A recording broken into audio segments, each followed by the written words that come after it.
Ons God se verhaal het natuurlik geen begin of geen einde nie. Hy is van ewigheid tot ewigheid.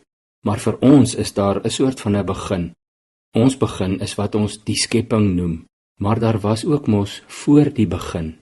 Ek wil jou vandag saam met my daarheen neem, want dit raak die sentrale boodskap van God se woord. Kom ek lees dit saam met jou in die nuwe direkte vertaling, Paulus se woorde in Efesiërs 1 vers 3 tot 6. Lofwaardig is die God en Vader van ons Here Jesus Christus. Dit is hy wat ons in Christus geseën het met elke geestelike seëning in die hemel.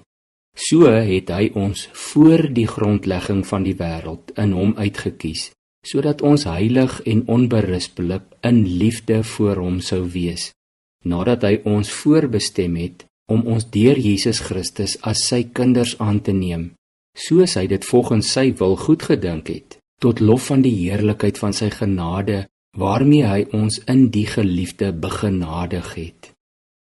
En dan weer terug in Johannes 17, hoor ons Jesus Christus bid in vers 24, Vader, ek wil hê dat waar ek is, hulle wat U my gegee het, ook saam met my kan wees, sodat hulle my heerlikheid kan sien, die heerlikheid wat U my gegee het, omdat U my van voor die grondlegging van die wêreld liefgehad het.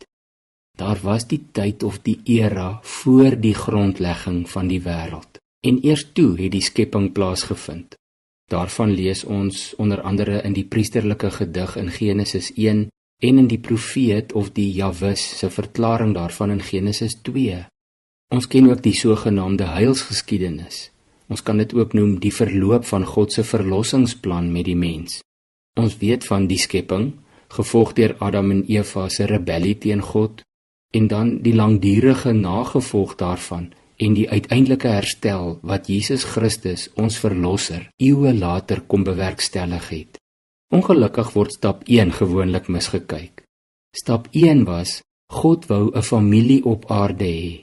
Toe maak hy mense met wie hy in 'n verhouding kan wees, mense vir wie hy net wou lief hê en wou seën, soos hy inderdaad met die eerste mense gedoen het, en soos wat Paulus skryf in Efesiërs 1 vers 4, voor die grondlegging van die wêreld. Jy ken hierdie gedeelte goed, maar kom ek lees saam met jou Genesis 1 vers 26 tot 28 uit die boodskap. Toe het God gesê, kom ons maak 'n mens wat iets van my in hom het, en selfs 'n bietjie soos ek lyk. Hy sal oor die visse in die see regeer, asook oor die voëls in die hemel.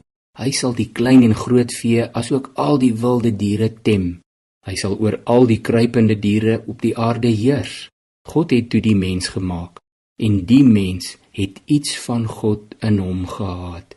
Die mens het soos God gelyk. God het 'n man en 'n vrou gemaak. God het hulle toe geseën en vir hulle gesê, ensovoorts. Ons mag nooit aan Jesus se verlossing dink as 'n soort reddingsboei wat na ons kant toe gegooi is, en 'n soort van 'n plan B nie. God is liefde, en dit is sy enigste plan met die wêreld. Kom ons sê vir hom dankie daarvoor.